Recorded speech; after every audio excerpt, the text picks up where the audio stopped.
10 மணி செய்திகளை தொகுத்து வழங்குவதற்காக நான் ஆர் தேவப்பிரியன். இந்த நேரத்திற்கான தலைப்புச் செய்திகளை பார்க்கலாம். மானமும் அறிவும் இருப்பவர்கள் பெரியாரை இழிவாக பேச மாட்டார்கள். சீமானின் பேச்சுக்கு எதிர்வினையாற்றிய திமுக பொதுச் செயலாளர் துரைமுருகன்.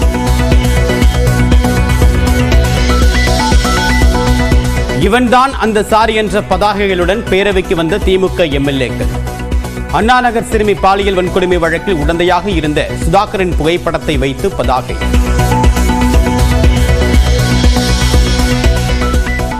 சட்டமன்ற நேரலையில் காட்டப்படும் அதிமுக எம்எல்ஏக்கள் புறக்கணிக்கப்படுவதாக இபிஎஸ் குற்றம் சாட்டிய நிலையில் நேரலை.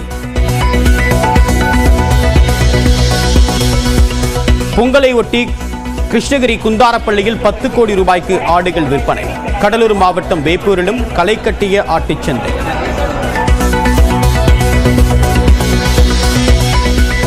நாம் தமிழர் கட்சியின் ஒருங்கிணைப்பாளர் சீமானுக்கு எதிராக சென்னை காவல் ஆணையர் அலுவலகத்தில் திமுக புகார்.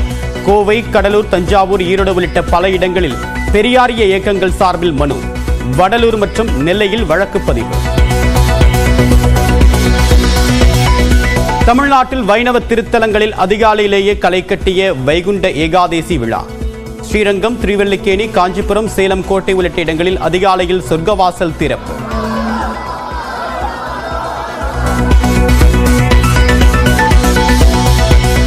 காஞ்சிபுரம் அஷ்டபுஜ பெருமாள் கோவிலில் திவ்ய பிரபந்தம் பாடுவதில் வடகலை தென்கலை பிரிவினரிடையே மோதல்.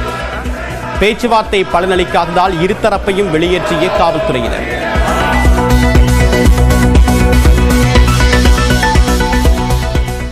பொங்கல் பண்டிகையை ஒட்டி இன்று முதல் 4 நாட்களுக்கு சென்னையிலிருந்து 14,000 பேருந்துகள் இயக்கம். முதல் நாளில் 3,500 பேருந்துகளை இயக்கவும் திட்டம்.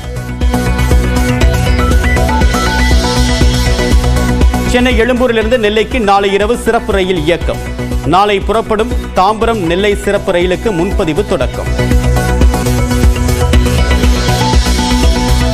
சென்னை எழும்பூரிலிருந்து மதுரைக்கு நாளை பகல் 10:45 மணிக்கு முன்பதிவில்லா சிறப்பு ரயில்.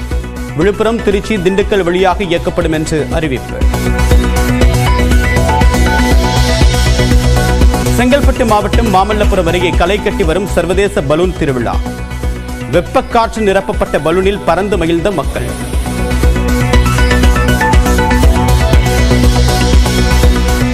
சீர்காழி அருகே மங்கை மடத்தில் வீட்டின் கதவை உடைத்து 125 சவரன் நகை கொள்ளை.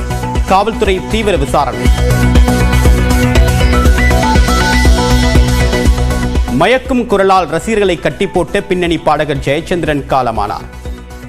திரைத்துறையை சேர்ந்த பலரும் இரங்கல். ஈரோடு கிழக்கு தொகுதி இடைத்தேர்தலுக்கான வேட்புமனு தாக்கல் இன்று தொடக்கம். முன்னேற்பாடுகள் குறித்து மாவட்ட ஆட்சியர் ராஜகோபால் சுன்கரா ஆலோசனை. பொங்கல் தொகுப்பை பெறக்கூடிய வகையில் தமிழ்நாட்டில் இன்று ரேஷன் கடைகள் இயங்கும். வழக்கமான விடுமுறை கிடையாது என்றும் அறிவிப்பு. கோவையில் மாட்டிறைச்சி விற்க எதிர்ப்பு தெரிவித்து மிரட்டல். பாஜக ஓபிசி பிரிவு மாநகர செயலாளர் சுப்பிரமணி மீது 4 பிரிவுகளில் காவல்துறை வழக்கு. பாஜகவினர் மறியல். தமிழக வெற்றிக் கழகத்தின் நிர்வாகிகள் அறிவிப்பு தொடர்பான ஆலோசனை கூட்டம் சென்னையில் இன்று நடைபெறுகிறது.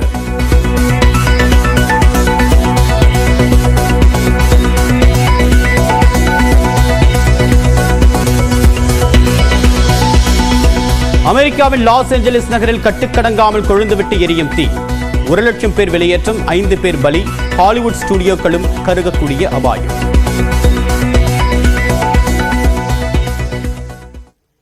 பொங்கல் பண்டிகை ஒட்டி சென்னையிலிருந்து பல்வேறு ஊர்களுக்கு இன்று முதல் சிறப்பு பேருந்துகள் இயக்கப்படுகின்றன. சென்னையிலிருந்து தினமும் 2092 பேருந்துகள் பல்வேறு பகுதிகளுக்கு வழக்கமாக இயக்கப்பட்டு வருகின்றன. பொங்கலை ஒட்டி இன்று கூடுதலாக 1445 பேருந்துகள் இயக்கப்படுகின்றன. பொங்கல் பண்டிகைக்கு முந்தைய நாளான ஜனவரி 13ஆம் தேதி வரை 5736 சிறப்பு பேருந்துகளுடன் மொத்தம் 14,104 பேருந்துகளை இயக்க அரசு போக்குவரத்து கழகம் திட்டமிட்டுள்ளது. கிளாம்பாக்கம், கோயம்பேடு, மாதவரம் பேருந்து நிலையங்களில் இருந்து பேருந்துகள் இயக்கப்படும் என்றும் அறிவிக்கப்பட்டுள்ளது.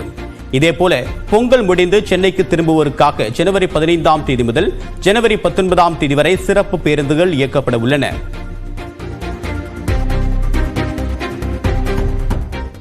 காஞ்சிபுரத்தில் உள்ள புஷ்பவல்லி தாயார் சமேத ஸ்ரீ அஷ்டபுஜ பெருமாள் கோவிலில் திவ்ய பிரபந்தம் பாடுவதில் வடகலை மற்றும் தென்கலை இடையே வாக்குவாதம் ஏற்பட்டதால் பக்தர்கள் அதிர்ச்சியடைந்தனர்.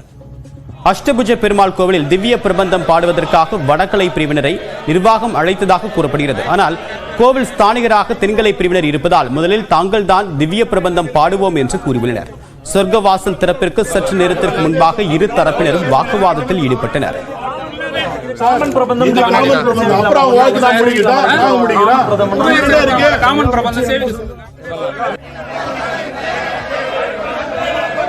காவல்துறையினர் மற்றும் கோவில் நிர்வாகத்தினர் பேச்சுவார்த்தை நடத்தியும் இரு தரப்பினரும் சமாதானமாகவில்லை. இதனையடுத்து வேறு வழியின்றி வடகலை தென்கலை என்று இரு தரப்பினருக்கும் திவ்ய பிரபந்தம் பாட அனுமதி மறுத்த காவல்துறையினர் அவர்களை கோவிலில் இருந்து வெளியேற்றினர். பிறகு சொர்க்கவாசல் திறக்கப்பட்டு பெருமாளை பக்தர்கள் தரிசனம் செய்தனர்.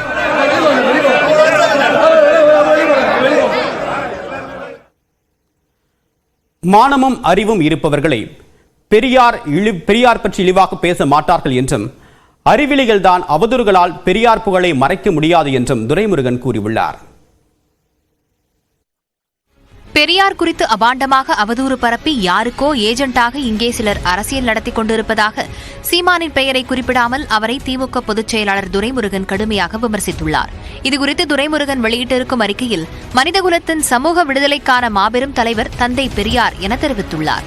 பெரியாரின் கொள்கைகளே தமிழ்நாட்டை இன்றும் வழிநடத்துவதாக தெரிவித்துள்ள அவர் சிலருக்கு இது புரிவதில்லை என சாடியிருக்கிறார்.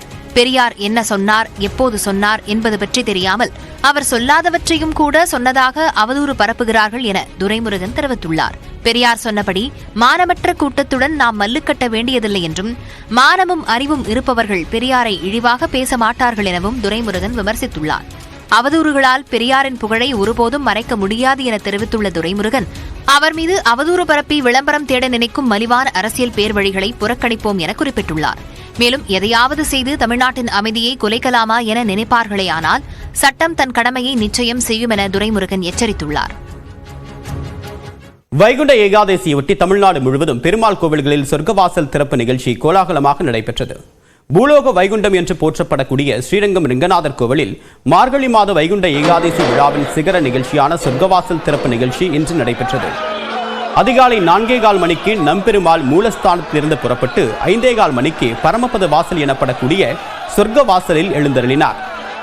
நம்பெருமாள் ரத்தின அங்கி அணிந்து ஸ்ரீவில்லிபுத்தூர் ஆண்டாள் சூடி கொடுத்த மாலை கிளியுடன் பக்தர்களுக்கு அருள்பாலித்தார். தொடர்ந்து மங்கள வாத்தியங்கள் இசைக்க கோவிந்தா கோவிந்தா என்ற பக்தி கோஷங்கள் முழங்க நம்பெருமாள் சொர்க்கவாசலை கடந்தார்.